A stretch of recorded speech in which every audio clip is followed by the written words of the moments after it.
Seguimos en DefTV en este programa dedicado a ver qué dejó la guerra en Irak. Vamos a ver ahora el país que encontramos hoy. Adelante.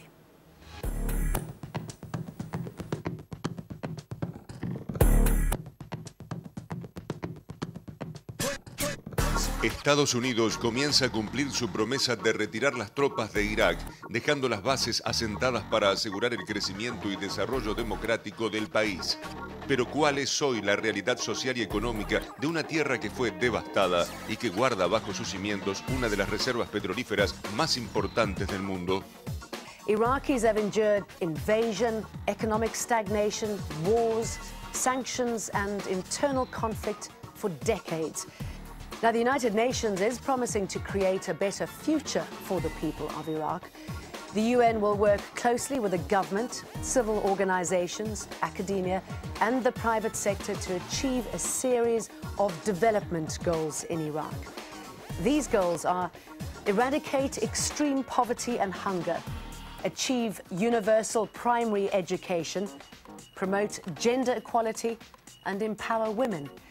Reduce child mortality, improve maternal health, combat HIV, AIDS, malaria and other diseases. La guerra con Irán fue solo una parte de la vasta historia de conflictos iraquíes.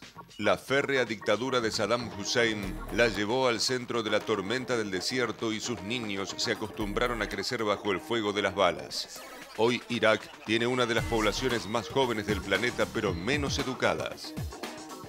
More than 300,000 Iraqis aged between 10 and 18 have never even attended school. 65% of them don't even know how to use a computer. And lastly, youth unemployment reached 30%. That's double the national rate. The statistics really tell us what happens after 2 decades of conflict, because we're now talking about young people who have grown up not knowing a peaceful society where things are done in a more or less normal way, where they go to school, proceed to secondary school, and then get a job. It hasn't been like that for them. It has been a struggle from start to finish. Después de 20 años de conflictos, la endeble economía iraquí se sustenta en su producción petrolífera. El 80% de la explotación está en manos del Estado y su capacidad es reducida si se tiene en cuenta el potencial de la extracción.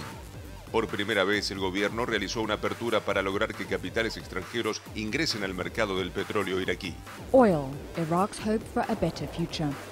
The government is gunning for an extra $1.7 trillion in oil revenue over the next 20 years. Vital cash to finance nationwide reconstruction. For that to happen, Prime Minister Nouri al-Maliki has launched an initiative to open up Iraq's oil fields to foreign investment. It's an unpopular move. The industry was nationalized in 1972, and that's just the way many Iraqis like it. El oro negro es una vez más la mayor esperanza para la recuperación económica del país. Iraq needs modern technology to develop its oil fields. At the same time, Iraq needs huge financial revenue to reconstruct after 6 years of war. Increasing production means an increase in oil revenue for the country. Iraq has the world's third largest proven oil reserves, behind only Saudi Arabia and Iran. But it's still a long road ahead to turn that precious resource into hard cash. Aunque la necesidad del dinero extranjero se hace inevitable en la precaria estructura iraquí, el proceso de inversión no se presenta como una alternativa fácil para las grandes empresas petroleras del mundo. Para los gigantes petroleros, Irak representa una oportunidad, aunque también una potencial pesadilla. Significa acceder a las terceras mayores reservas del mundo, pero en un país que todavía lucha por emerger tras años de conflicto. Los iraquíes necesitan las capacidades técnicas que están contratando con las principales compañías con las que firmaron acuerdos y necesitan los fondos. La guerra con Irán y años de embargo causaron un gran daño en la infraestructura petrolera de Irak. Hoy el país solo produce 2,5 millones de barriles por día. Por eso el gobierno necesita empresas extranjeras. Pero la presión que tienen para financiar la reconstrucción y las instalaciones de la electricidad y el agua es tan grande que necesitan un ingreso de dinero. Un cuarto de la población iraquí vive bajo el nivel de pobreza y muchos dependen de los empleos estatales para subsistir. Las nuevas condiciones para asegurar las inversiones extranjeras pueden terminar siendo contraproducentes para miles de iraquíes. Another thing is the economic colonization, and this is what's going to happen. It started a few months ago when the IMF intervened. The $3.8 billion were approved by the IMF and the International Bank, and we know very well that your IMF, when they want to give money, they will impose a number of conditions that any country or to comply with. Do you know what the conditions are in the loan? In general, there will be the cut down on the public spending. Most of the Iraqis, 80% of Iraqis, be working. I'm talking about the workers. They are working in the public sector.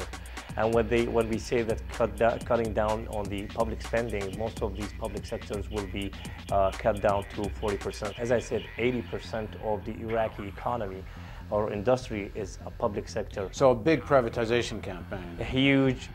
La calidad de vida en Irak se hace casi insoportable. Los servicios básicos de su población aún hoy no están garantizados. The electricity cuts happen all the time. Sometimes we only have power for a couple of hours, and that's at night. It also means we don't have water because there's no power to pump it.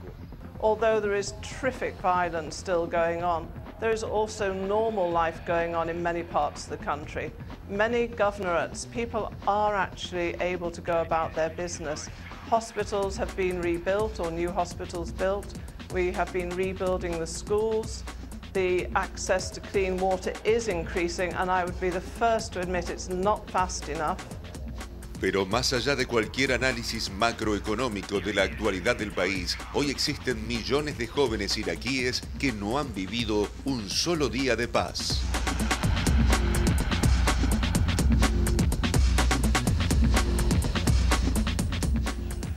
Está con nosotros Tomás Bulat. ¿Cómo estás, Tomás? ¿Qué tal, Muriel? ¿Cómo estás? ¿Cómo te va? Bien. Qué cifras aterradoras, ¿no? Cómo construir un país con estos números, sin industrias. Bueno, es muy interesante lo que estás diciendo, porque mucho se habla de la reconstrucción de Irak. Vos recién hablas de la construcción de Irak. Y uno se pregunta, bueno, pero entonces si hay que reconstruirlo significa que el daño fue mucho. O sea, había mucho en Irak y mucho fue destruido, quizás por la guerra. Lo primero que hay que decir es que en realidad Irak es un país que vive en guerra muchísimo, y una de las más dañinas que tuvo, de hecho, en cantidad de gente, no fueron las dos peleas que tuvo en su momento con Estados Unidos, sino fue la propia guerra contra Irán. Es decir, fue la más desgastante, fue la que más gente murió, donde hubo el uso de armas químicas. Es decir, Irak es una historia, cuando uno la mira de Saddam Hussein, no es un estado que venía de prosperidad económica, creciendo, etcétera, industrializándose, y de pronto viene una guerra y destruye un montón. O sea, cuando uno habla de la reconstrucción de Irak, a veces uno da una sensación de que, uy, se destruyó mucho y hay mucho que reconstruir.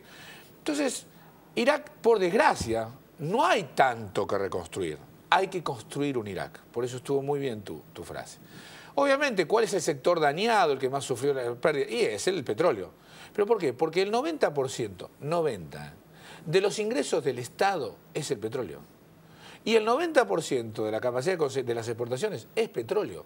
Es decir, Irak, su conexión con el mundo, Irak, su financiamiento del sector público, que es muy grande, como bien se decía en el informe, es petróleo. Entonces, claro, te dañan obviamente, por Al Qaeda, por la pelea, te dañan un oleoducto, y bueno, y ahí, claro, eso es terrible.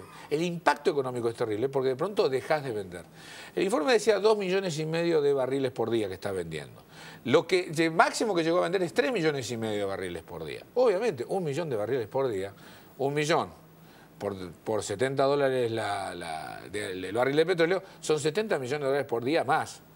¿Sí? Hacemos la suma, digamos. Sí, o sea, cuando lo haces en el año es infernal la cantidad de plata. Entonces, la reconstrucción, y muchas veces cuando se habla de reconstrucción de Irak, es reconstruir la parte que tiene que ver con la energía, que es su fuerte. Es decir, hay que reconstruir lo que una guerra te destruye normalmente, que tiene que ver con el tema petrolero y tiene que ver con la energía eléctrica, como bien se decía ahí. Es cierto, muchísimas torres de alta tensión han sido destruidas, pero también las plantas que utiliza para generación de electricidad obviamente son a petróleo o a gas. Es decir, no son hidroeléctricas, no es a agua. Sí, entonces, esto trae también un poco a colación otro tema que es desde el punto de vista ético, ¿no? Muy controvertido, que es qué están haciendo los contratistas extranjeros en Irak, ¿no? Cómo van ahí como